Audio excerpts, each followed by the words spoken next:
Hey guys, today I wanted to try and film Reuben's birth story, and I wanted to get it down while it's still in my head. And my mom took a lot of pictures. Unfortunately, I didn't get any video, and as I explain his birth story, perhaps you'll understand why. So this is Reuben, and he is 5 days old, and he's so cute and I love him.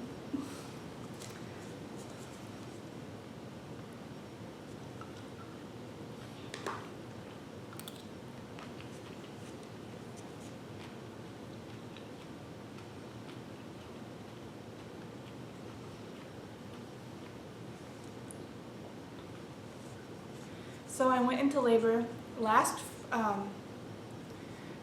into labor last Thursday.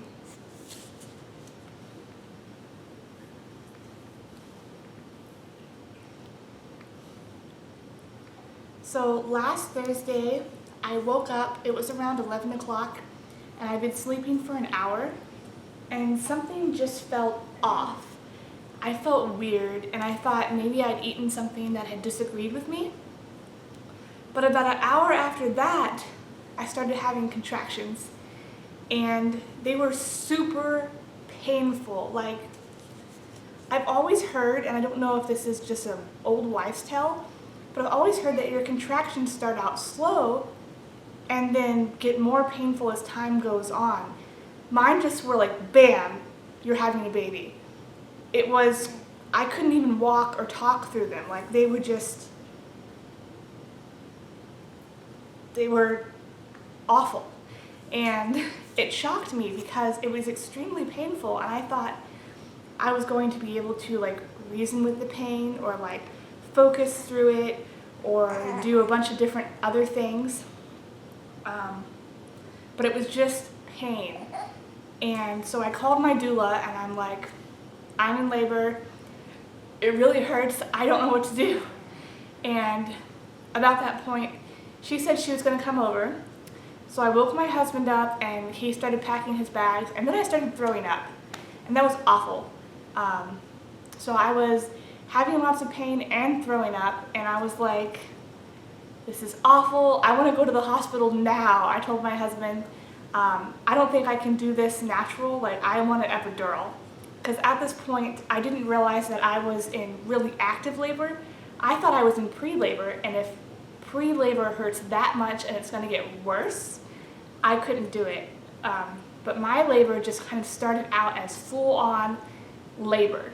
Like, I had 5 contractions, and by the 5th one, they were about 45 seconds long and intensely painful.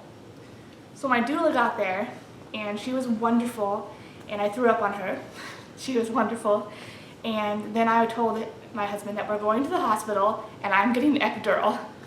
And if you know anything about any of the things that I've talked about in my videos, I wanted a natural birth, but I just couldn't do it. Like, at that point I was like trying not to scream through my contractions.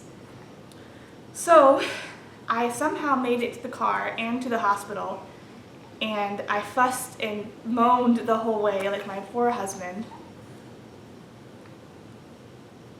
Hey. Reuben.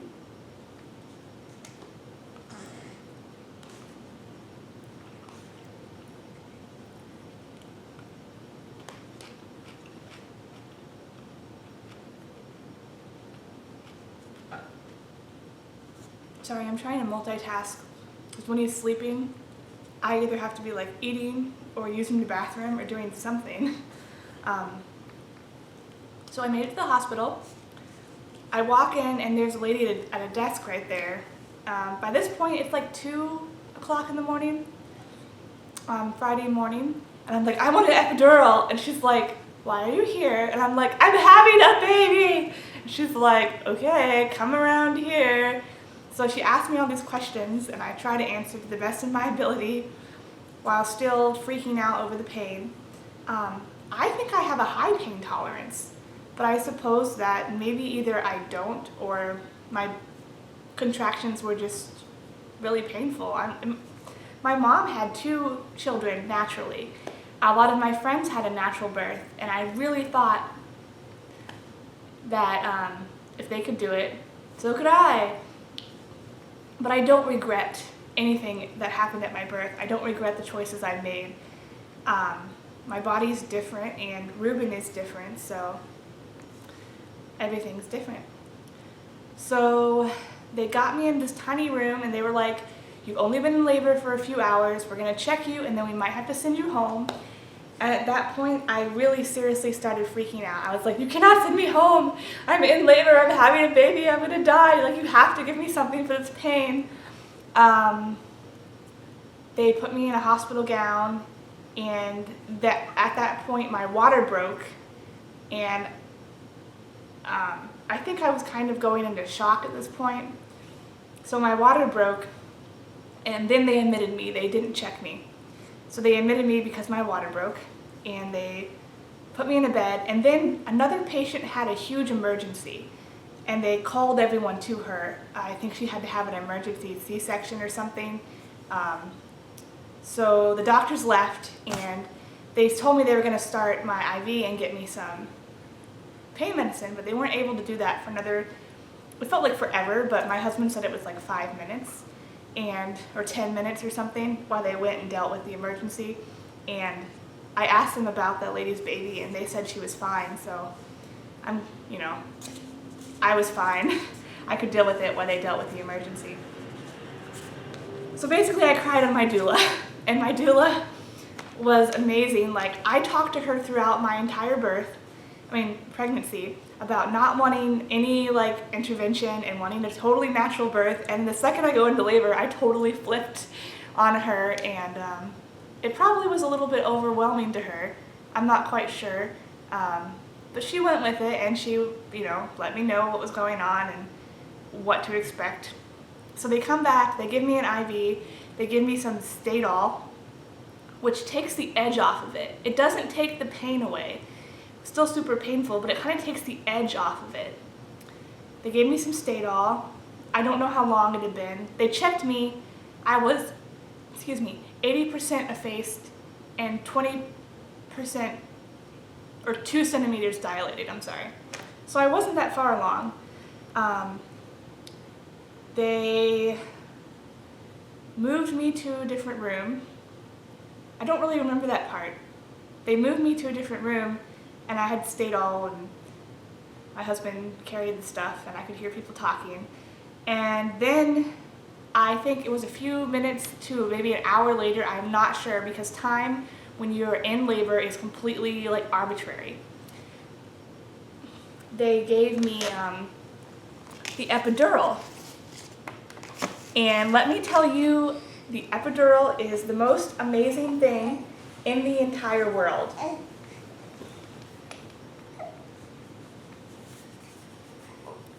Immediately I was able to focus, and I was able to not be in pain, and I never looked forward to something more in my entire life than that epidural.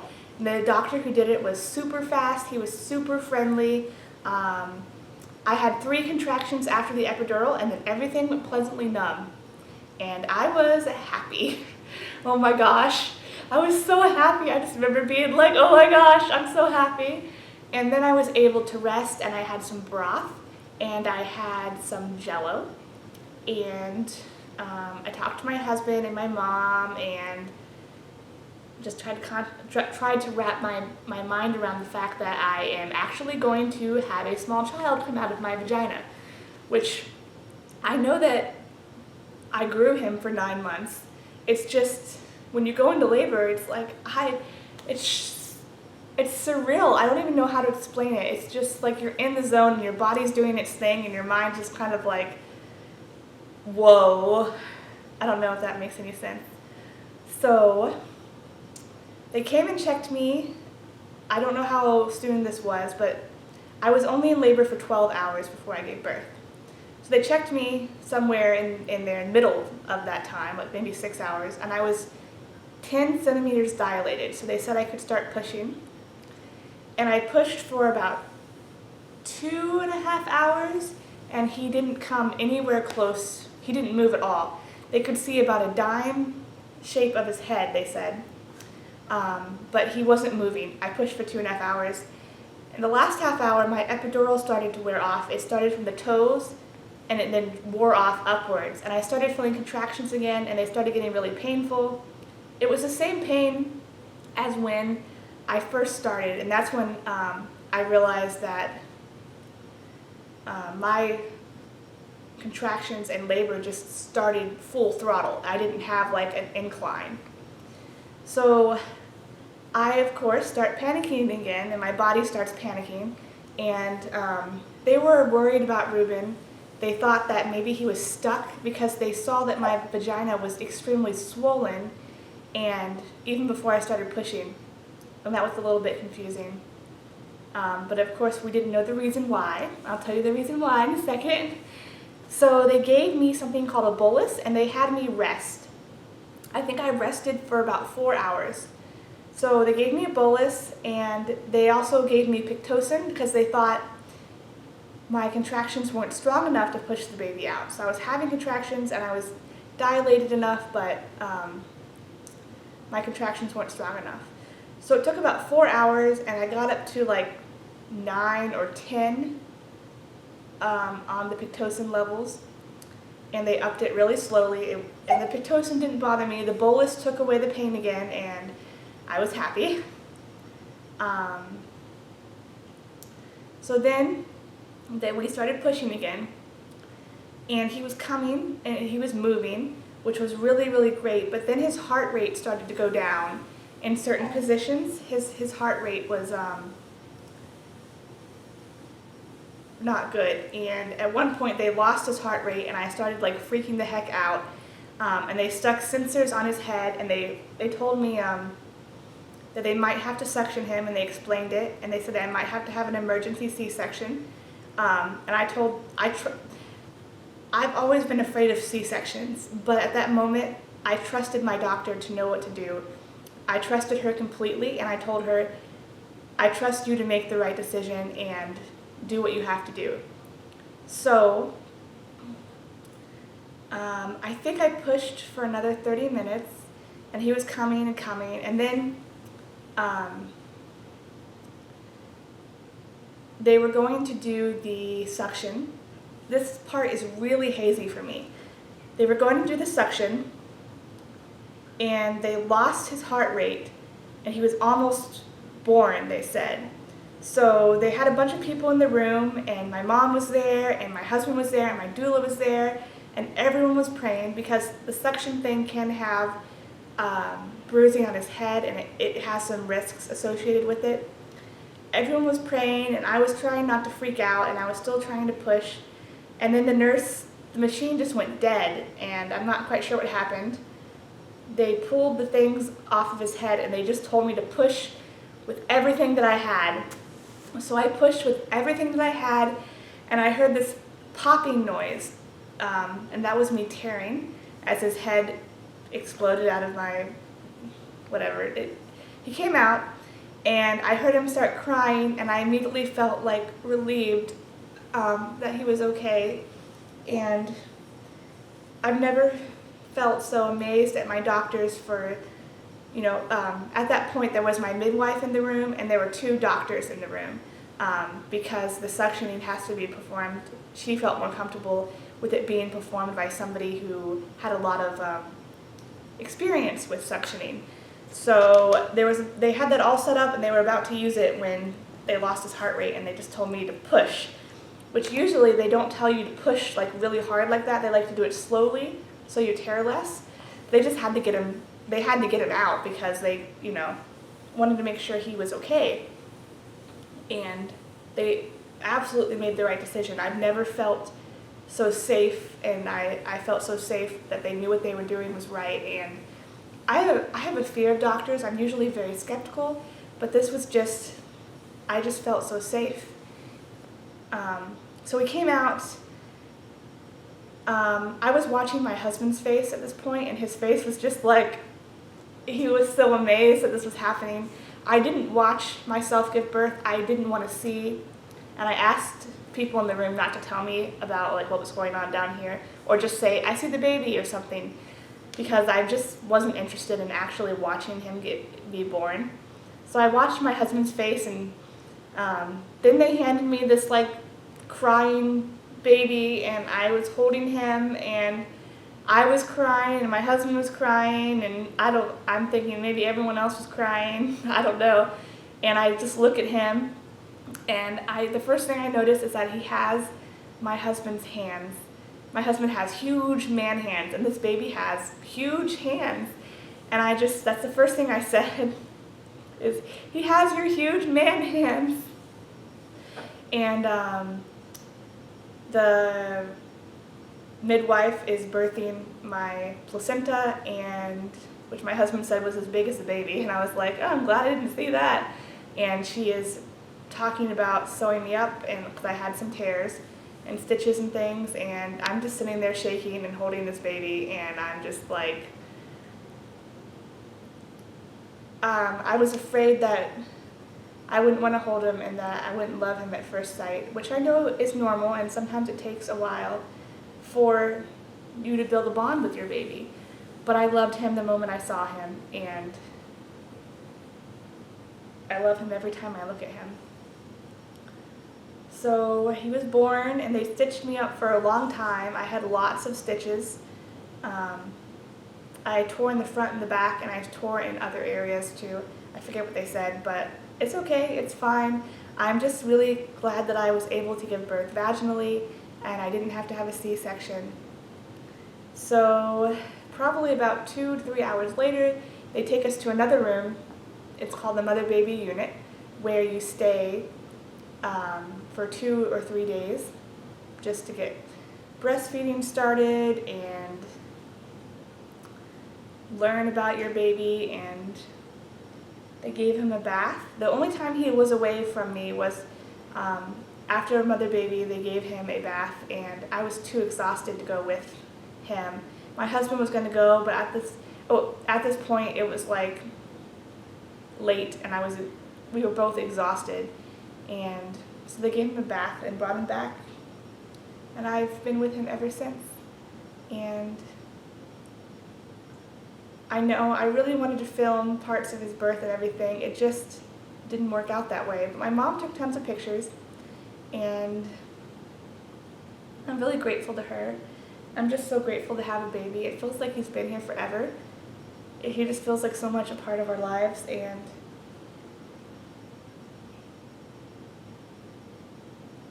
I so much want to take care of him. Are you awake? And breastfeeding is crazy. Having an infant is crazy. Everything about this whole process is emotional and crazy, and it's been a whirlwind, and I have no free time, and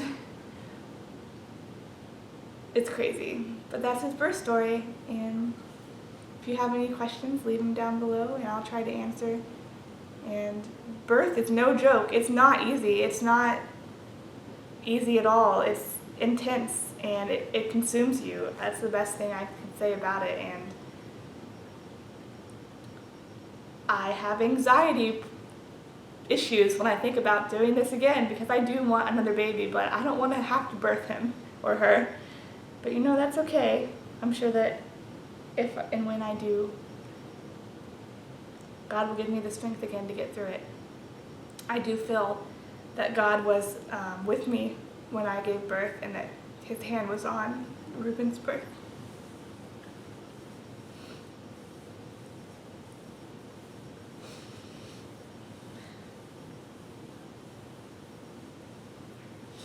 Oh, I forgot to tell you, the reason why he was having trouble coming out is because he was 10 pounds and 6 ounces.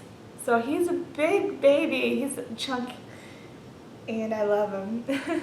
He doesn't have any diabetes. His blood sugar's fine. I didn't have any diabetes. My husband and I just make big babies. So I got a lot of congratulations, and the midwife said that this was the biggest baby that she's ever delivered. And that's why he was having a hard time coming out, because he's gigantic. So yeah, thanks for watching, and I'll see you guys next week. Bye.